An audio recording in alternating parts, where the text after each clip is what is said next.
Welcome 2 Cents Wanted fans, and this video has been a year in the making. I am so sorry it took this long, but here we are, the What If Masaki Lived Part 2, or What If Masaki Lived Soul Society arc.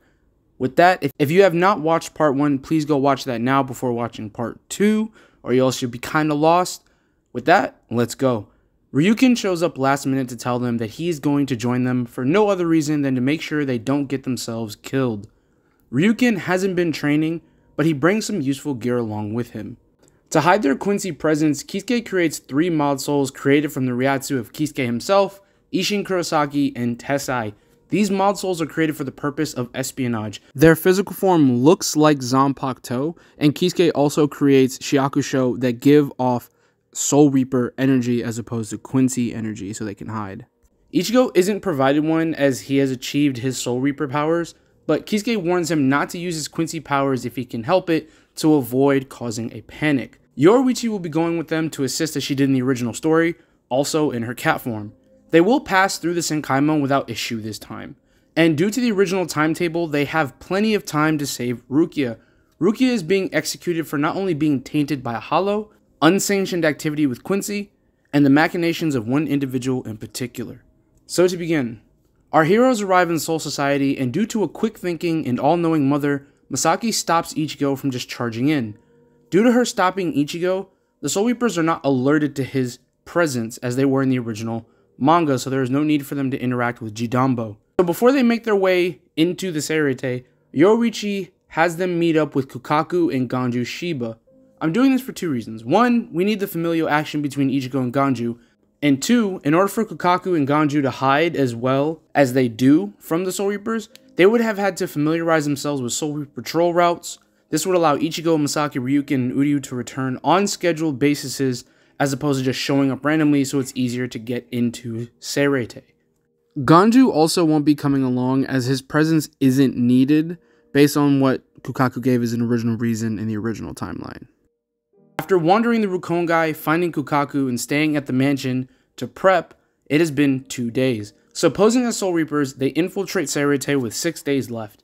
Masaki and Ichigo enter through one gate as a team, and Ryukin and Ishida enter the same day as well, just at a later time. They enter through the gates, but not unsuspected or unnoticed. Masaki and Ichigo go unsuspected due to Masaki's fantastic people skills and beauty. This trend continues as Soul Reapers are more than accommodating to Masaki. First day, they are able to find out about where Rukia is located. This, however, didn't come without risk. Ichigo and Masaki find themselves at the Squad 5 barracks their first day. They are stopped and questioned by some officers, one of which is Lieutenant Hinamori. Momo is rightfully suspicious, and things are about to go sideways when Sosuke Aizen steps in and vouches for them by asking if they are the new recruits that he had asked for. Masaki confirms this, clearly lying. Aizen states that he will square them away later. He shakes Masaki's hand, and Masaki instantly realizes who she is dealing with. Ichigo senses there's something wrong, but doesn't press it. They go back to the barracks where Aizen wants to celebrate the newbies. After a long night of partying at the barracks, Masaki uses her impressive eating skills and lovable nature to get the information about Rukia from the squad. And she's very weary of Aizen. Momo watches them closely. Aizen walks with Masaki and Ichigo after the party, sporting his usual smile. He takes them to the barracks by himself. Masaki prepares for an attack, but Aizen bids them farewell and acts as if he doesn't know who she is. Ichigo has another dream with the old man telling him to not trust the Soul Reapers. Ichigo asks him his name again and he still can't hear it. On their second day, Masaki and Ichigo try to make their way to Rukia, but an alert goes out about several Soul Reapers killed yesterday at the same gate Ichigo and the others entered through. A rumor begins to spread of people posing as Soul Reapers. And one extra note, Captain Sosuke Aizen is dead in his room, found by his Lieutenant Hinamori. 5 days until Rukia's execution. Meanwhile, Ryukin and Uryu along with Yoruichi have successfully been evading the Soul Reapers the same day they entered and hid overnight in a storage shed. Yoruichi has to listen to Uryu and Ryukin's constant bickering and tries to mediate. However, Mayuri has already picked up on their trail. Mayuri tries to confront the group the same way he did in the manga. However, this time Mayuri realizes he may have bitten off more than he can chew. Ryukin and Uryu easily put Mayuri and Nemu on the back foot. Ryukin wounds Mayuri and Uryu pressures Nemu, but not actually trying to hurt her, which Ryukin berates him for, telling him his Quincy pride will get him killed one day. Yoruichi warns Ryukin about who he is engaging with, that he's more devious and vile than even Kisuke. Mayuri spits venom at them for being Quincy, and lets the same information slip about Soken Ishida. This sets off Uryu, who rushes in blind anger and is wounded and paralyzed by Mayuri. Mayuri tries to finish off Uryu but is stopped by Ryukin. Ryukin looks down at Uryu in disgust and berates him again. Uryu begins to use Ranso Tengai, which intrigues Mayuri. Ryukin, sensing the danger Uryu would be in if he stays, asks if Yoruichi can take Uryu away. Mayuri claims he will not let anyone leave and attempts to use Bankai. In a flash of light, Yoruichi knocks out Uryu and takes him away. Mayuri notices, however, who the cat person is before she disappears. Mayuri, Ryukin, and Nemu have this intense battle where Ryukin sacrifices speed for power shots in order to try to overwhelm Mayuri and his Bankai. Unfortunately, Ryukin is able to wound Nemu and Mayuri enough to make them retreat. His body succumbs to the poison, however. Ryukin tries to use his blute to resist the poison the best he can, but ultimately he is captured and is sent to recover at the Squad 4 barracks. The battle causes a massive distraction. With everything happening so suddenly and little to no information yet, Yamamoto doesn't call a formal response, just sends out a message giving special wartime privilege like he did before. This allows Masaki and Ichigo to get to Rukia with no one in the way due to the distraction of Mayuri and Ryukin. Or so they think. Renji, knowing who the intruders could be, waits to cut Ichigo and Masaki off like he did in the manga. But Masaki and Ichigo end up pinned between a grieving Momo, who was following them out of suspicion. Renji is still guilt-ridden about what's about to happen to Rukia, and he's taking it out on Ichigo. Ichigo remembers Renji as one of the ones who took Rukia, and he blasts Renji back with powerful blows of his Zanpakuto. Masaki fends off the crazed Momo and her Tobuyume. Masaki is trying not to hurt her, but her crazed state is proving to make it difficult, and not to mention the concealing cloak makes it more difficult for Masaki to pull in Reishi. Suddenly, a burst of red Ryatsu covers Ichigo, and Masaki feels an all too familiar feeling. Ichigo hears the words protect over and over again in his head when he thinks of Rukia. Ichigo's Ryatsu is going haywire from anger, and he shatters Renji's Zabimaru almost to the hilt. Blinded by his anger and the memory of Renji taking Rukia away while he laid bloodied, gets to him. The pressure is so overpowering that Renji and Momo can barely move and they're being crushed by his spiritual pressure. Masaki is capable of moving and steps in front of Ichigo before he kills Renji. Ichigo cuts into Masaki's blue, but stops himself, wounding his own mother, which causes him to drop in shock, completely dropping his guard. A flaming fireball flies into Ichigo's back, severely wounding him. Masaki screams her son's name and grabs Ichigo in order to run.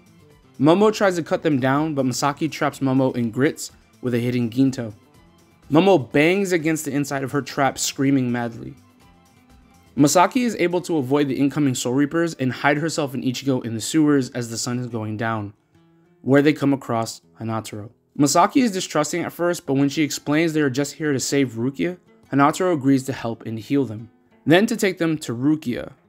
Yamamoto calls a captain's meeting and Central 46 goes into lockdown. Yamamoto stations 2 captains at the Spire, Kenpachi and Gin. Masaki and Ichigo stay in the sewers for another day. The entire time, Ichigo refuses to speak out of shame of hurting his own mother. It is also becoming impatient with wanting to save Rukia. Hanataro is capable of annoying a response out of Ichigo, which breaks the tension and allows the 3 of them to laugh. Despite this, Masaki is now extremely worried about Ichigo's mental state and warns him not to tap into his darker emotions while fighting. 4 days left until Rukia's execution. Yoruichi takes Uryu back to her secret hideout so that Mayuri's poison can be filtered out by the Bone Hot Spring healing waters. Uryu stays silent. He is conflicted about being angry about his father, but also hating himself for being reckless and leading to Ryukin getting captured. Yoruichi comforts Uryu by telling him that they won't kill his father, and that if anyone can cure Ryukin of Mayuri's poison, it would be Captain Unohana. Similarly to the manga, Uryu inquires about who Yoruichi is, and Yoruichi explains things just like she did to Ichigo. Alright, we're at the halfway point, so if you liked the video so far, remember, like and subscribe, hit the notification bell, let me know what you think of this what if in the comments section.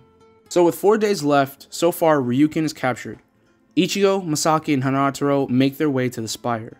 Yoruichi helps Uri recover, but also begins training him to be a more physical combatant and to control his emotions when fighting Soul Reapers.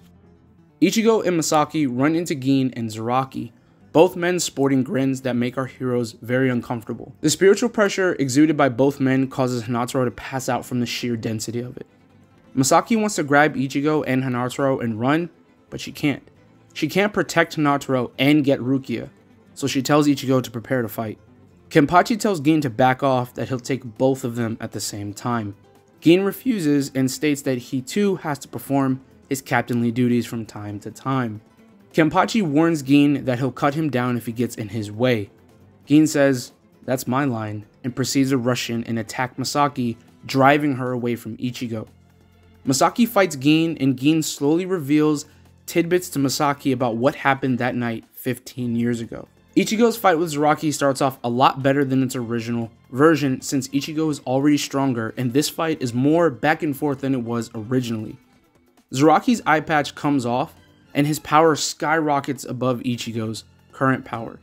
Ichigo, feeling desperate, begins to go to his dark place and starts to fight out of desperation, and the hollow Ryatsu pours out of him, allowing him to begin matching Zaraki again. Ichigo starts to lose control of his power. Zaraki starts to match him and their power keeps one-upping the other. The collateral damage begins to increase to the point Masaki and Gin's fight is interrupted. Both men reset, and this allows Ichigo to gain some awareness again, but his powers decrease well below Zaraki's. A white Ichigo and an old man appear next to Ichigo. Old man tells Ichigo that he is a proud Quincy and he should not rely on the vile power of a hollow. The hollow warns Ichigo that his hesitation in battle, this fear he now holds on to, will get him killed. He asks Ichigo to let him help. Let him take control. Ichigo shakes his head and refocuses on the fight. Zaraki says, "I don't know what's going on. I was finally enjoying this fight and your power has gone down. Don't disappoint me, Ichigo. Give me your all." Ichigo takes a defensive stance, and Kenpachi says, "Giving up? How disappointing. It's unworthy, Ichigo." He rushes in and both men clash, with Zaraki driving his blade into Ichigo's blute-reinforced body. Ichigo grabs onto Zaraki. Ichigo used this opportunity to convert all of the reishi he was gathering for his blute vein and converts it into blute artery, which is put into an up-close Getsuga. It detonates on both fighters. Ichigo falls down to the ground on death's door. Zaraki remains standing and for a brief moment feels joy, but then collapses from his injuries. Both Masaki and Yachiru show up at the same time. Masaki is carrying Hanataro. Yachiru tells Masaki that Kenny had fun and that she should restore Ichigo as quickly as possible because Kenny will want a rematch. Masaki is torn. She doesn't want to leave Hanataro, but also knows she can't carry her son. Luckily, a white-haired man shows up with two Soul Reapers in tow. Jushiro was on his way to check on Rukia. He is seemingly about to arrest them when he sees Ichigo's body and flashes back to Kaien. Jushiro says Kaien out loud. It takes a second, but Masaki remembers where she's heard that name before. No, he's Kaien's cousin. He is of the Shiba family. We are trying to save Rukia Kuchiki. Jushiro feels conflicted and knows someone will show up shortly. He orders Kiyone and Sentaru to help him back to the barracks. Byakuya was on his way to the spire just like Jushiro. However, due to Renji fighting Ichigo, like he did in the manga, and similarly here, he has a change of heart. The fight goes about the same as it did in the manga. Renji achieves Bankai mid-fight, however, as opposed to gaining it beforehand when he comes to a revelation about himself and Rukia. At the end of the fight that stops Byakuya from showing up to the spire, Renji says to Byakuya, before he passes out, "They'll stop you. They are more of a family to Rukia than you've ever been." Byakuya did not leave Renji in nearly as bad of a condition as he did in the manga. Jushiro and Kiyone heal up Ichigo. Masaki begins to explain everything, even implicating Sosuke Aizen and Gin Ichimaru. The mod soul accompanying Masaki can't speak and help with the information without a Gigai. Jushiro isn't fully convinced and decides to bring Shinsui into the fold to see what he thinks. Masaki at this point is putting her faith in Soul Reapers like she once did before with her husband and now Hanataro. With at least 3 days, they should be able to contact the head captain and present a case to either expose Aizen or prove these Ryoka to be nothing but troublemakers. That's when the news comes out. The execution has been moved to tomorrow afternoon, directly from the Central 46. Yoruichi and Uryu go to try and free Ryukin from Squad 4 cells, but see that he was not in his cell. She checks the logs and sees he's been released to Captain Unohana. On that same mission, on their way to free Ryukin, Yoruichi sent the mod souls of Uryu and Ryukin, who are now in Gigai, that Yoruichi had stolen, due to Mairi's absence, to gain intel. They're informed about the Kenpachi fight, and the mod souls collect the information about the execution being moved up. Yoruichi sends an urgent message back to Kakaku Shiba. Momo receives a letter from the deceased Captain Aizen, in his own handwriting summoning her to Central 46 overnight. The day of the execution, everyone makes their way to the hill with their lieutenants. This includes Soifone, Sajin, Yamamoto. Kenpachi shows up with Yachiru, Ikaku, and Yumichika. Byakuya shows up by himself. However, Unohana, Jushiro, Shunsui, Toshiro, Gin, Tosen, Nanao, Rangiku, Shuhei, Izuru are all absent. The Sokyoku is summoned and is about to impale her, but just like originally, Ichigo steps in front of the Sokyoku, blocking it. Masaki, Uryu, Yoruichi, Jushiro, and Shunsui show up in the nick of time as well. Yoruichi just so happened to be coming in at the same time as the others. The Sokyoku is destroyed just like in the manga. Ichigo sheathes his Zanpakuto and brandishes Azalea Schneider, now deciding to rely on his Quincy powers. He cuts the stand away and frees Rukia. Masaki sees her son in an all too familiar pose, except reversed, a Quincy saving a Soul Reaper. Even Yamamoto sees this. Masaki's stargazing is interrupted by a flash of light. Something hits the barrier around Sarete and the energy crashes downward into the Sokyoku Hill. The dust clears, revealing Chad, Orihime, and Isshin Kurosaki, stronger than their manga counterparts, with Isshin's full powers returning to him. Everyone is shocked by the turn of events. Rukia cries seeing all these people here to save her. Kenpachi wastes no time and is unfazed by all of these developments. He leaps into the air, screaming Ichigo. Ichigo tosses Rukia to the others and clashes with Zaraki mid-air, but the force of the clash takes them both off of Sokyoku Hill. Yamamoto and Sasakibe chase after Jushiro, Shunsui, and Nanao. Yoruichi takes Soifone away like she did before. Byakuya decides to attack Rukia while all of the fighting is distracting everyone. Masaki steps in front of Byakuya with an arrow already drawn in his face, and Isshin with his hand on Byakuya's hilt, preventing him from drawing his Zanpakuto. Masaki states, "I'm going to show you how you're supposed to take care of your family, Byakuya Kuchiki. I'll tell you what I told Ryukin one time. I appreciate that you are probably doing this out of some sense of duty or honor. But if I decided not to take action because of rules and customs, and somebody died because I did nothing, I'd never be able to forgive myself." Sajin goes to crush the group with Tekken, but is blocked by Orihime's Shinrika shield. Sajin is shocked and is going to take an El Directo to the chest, but Iba steps in thinking he can take the blast, but he becomes incapacitated. Isshin then leaves Masaki and Byakuya to fight and steps in to battle against Sajin, and he asks Kiyone, Kentaro, Chad, and Orihime, along with the two mod souls who have Gigais now, to battle Yumichika, Ikaku, and Omaida. Fire and lightning crash in the distance. Isshin tries to convince Sajin to back down while fighting against Kokujo Tengemyo. Masaki and Byakuya clash with their full power. Ichigo and Kenpachi have a rematch even grander and more destructive than before. Ichigo, dual-wielding Azalea Schneider, is capable of cutting Zaraki's Zanpakuto in half. However, this doesn't deter Zaraki and he continues to fight with a half Zanpakuto. As the battles begin to take their toll, Bakudo number 77 from Misane briefly pauses the combat and explains to everyone that Aizen, Gid, and Tosen are traitors. Also, that Toshiro, Momo, Shuhei, Izuru are all in critical condition after being cut down by Aizen. Also, that Ryukin is helping with medical attention and the other Ryoko were here to stop Aizen. They are not enemies. Lieutenant Rangiku Matsumoto is MIA. Kenpachi, not caring, wants to continue his battle, but sees that Ichigo won't be able to focus unless Rukia and the others are safe. Using that teleporting Kido spell, Aizen and his crew show up at Sokyoku Hill, and all three overwhelm the other combatants present. Sajin and Byakuya are severely wounded when both are simultaneously hit by a single failed Kurohitsugi. Gin and Tosen are able to fend off Isshin and Masaki due to their exhaustion. Aizen, however, doesn't kill them as he wants witnesses to his success. He begins the extraction process to remove the Hogyoku, but is interrupted by Zaraki, Ichigo, Yoruichi, and Soifone. Aizen smiles, but this hides the fact that this was not his plan. He pauses at the thought of fighting Kenpachi with his eye patch off alongside Ichigo, and he doesn't have the Hogyoku yet. He attacks Ichigo and Kenny, fighting them both simultaneously, and both are surprised by Aizen's terrifying strength. Both are eventually severely wounded, along with Soifone, but Yoruichi is left standing. But this bought enough time than it did in the manga for the others to show up. Everyone descends upon them like they did in the manga. However, Aizen doesn't have the Hogyoku, so he goes for Rukia before the Hollows take him away. However, Masaki easily breaks loose from Gin and grabs onto Aizen and frees Rukia just as a Negacion closes around them.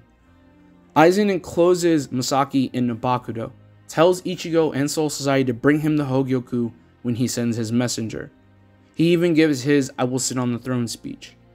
The Maw of the Garganta closes with Ichigo watching as Aizen takes Masaki to Wako Mundo.